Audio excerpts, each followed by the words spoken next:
સંસ્કારી નગરી વડોદરામાં આજે બેટ અને બોલનો નહીં પણ સત્તાનો જંગ ખેલાયો છે। દેશના સૌથી જૂના ક્રિકેટ એસોસિએશન પૈકીના એક એવા બરોડા ક્રિકેટ એસોસિએશન એટલે કે બીસીએ પર વર્ચસ્વ જમાવવા માટે મતદાન થયું। એક તરફ રાજવી પરિવારનું સમર્થન ધરાવતું રોયલ સત્યમેવ જયતે ગ્રુપ છે, તો બીજી તરફ સત્તા જાળવી રાખવા મતતું રિવાઇવલ ગ્રુપ। કિરણ મોરેથી લઈને નયન મોંઘિયા સુધીના દિગ્ગજો આ જંગમાં આમને સામને છે। જો કે હાઈકોર્ટના હસ્તક્ષેપને કારણે પરિણામ માટે 27 તારીખ સુધી રાહ જોવી પડશે અને 17મી તારીખે પરિણામ આવી જશે। પણ તે પહેલા જાણીએ કે કેમ બીસીએ પર સત્તા મેળવવી એ પ્રતિષ્ઠાનો સવાલ છે।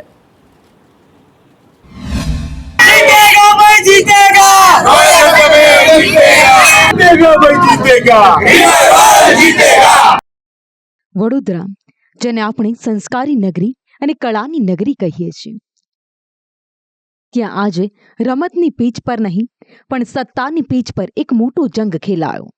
વિષય છે બીસીએ એટલે કે બરોડા ક્રિકેટ એસોસિએશન, એક એવી સંસ્થા જેણે ભારતને વિજય હજારેથી લઈને હાર્દિક પંડ્યા સુધીના હીરા આપ્યા। આજે તેના જ સિંહાસન માટે મતદાન થયું।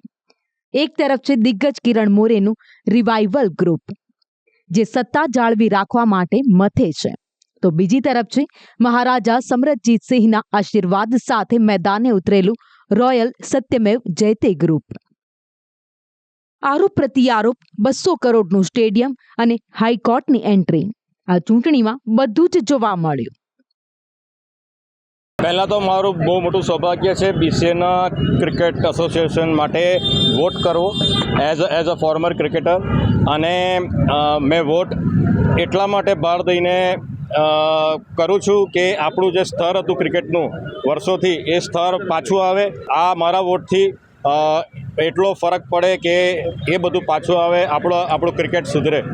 બીસીએ એટલે માત્ર એક ક્રિકેટ એસોસિએશન નહીં, પણ ભારતીય ક્રિકેટનો પાયો છે। દીર્ઘદ્રષ્ટા રાજવી સર સયાજીરાવ ગાયકવાડના રમત પ્રેમનું પરિણામ એટલે બીસીએ। 1934માં મોતીબાગ ગ્રાઉન્ડ પર ક્રિકેટ ક્લબ તરીકે શરૂ થયેલી આ સફર 1937માં જીસીએ સાથે જોડાણ બાદ નવી ઊંચાઈ પર પહોંચી। આ એ એસોસિએશન છે જેણે મહારાજા ફતેહસિંહરાવ ગાયકવાડ જેવા સૌથી યુવાન બીસીસીઆઈ અધ્યક્ષ દેશને આપ્યા। જો બીસીએના ઇતિહાસ પર વાત કરીએ, દેશનું ત્રીજું સૌથી જૂનું એસોસિએશન 1934માં મહારાજા સયાજીરાવ ગાયકવાડ દ્વારા સ્થાપના કરાઈ। 1937માં ગુજરાત ક્રિકેટ એસોસિએશન સાથે જોડાણ થયું। 1942થી 2000 સુધી રણજી ટ્રોફીમાં ચેમ્પિયન રહ્યો। અને હવે વાત ક્રિકેટ સિતારાઓની ખાણની કરીએ। બીસીએ વિશ્વને ક્રિકેટને એવા સિતારા આપ્યા જેણે ભારતનું નામ રોશન કર્યું।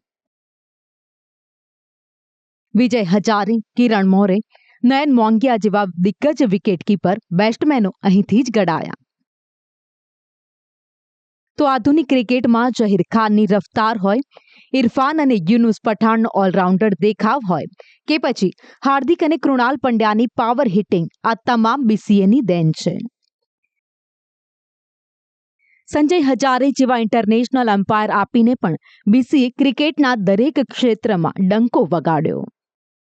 बड़ौदा क्रिकेट एसोसिएशन का जो स्तर है वो नीचे जा रहा है। बड़ौदा क्रिकेट बहुत बड़ा हिस्टोरिकल क्रिकेट एसोसिएशन है, बहुत सारे खिलाड़ी आगे बढ़े। हम भी बड़ौदा क्रिकेट एसोसिएशन की तो देन है, जो आज हमें इज्जत मिली है, नाम मिला है, ये सिर्फ बड़ौदा क्रिकेट एसोसिएशन की वजह से मिला है। क्यों ऐसा कहा जाता है कि भाई आप भले ही 100 फर्स्ट क्लास मैचेस खेले हो, बड़ौदा को रिप्रेजेंट किया है, हाईएस्ट लेवल पे आप खेले हो, लेकिन आप हमें हेलो बोलिए तभी आपको जॉब मिलेगा।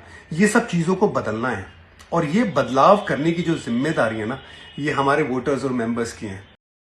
એક તરફ રાજવી પરિવારનું સમર્થન ધરાવતું રોયલ સત્યમેવ જયતે ગ્રુપ, તો બીજી તરફ સત્તા જાળવી રાખવા મથતું રિવાઇવલ ગ્રુપ। મેમ્બર્સને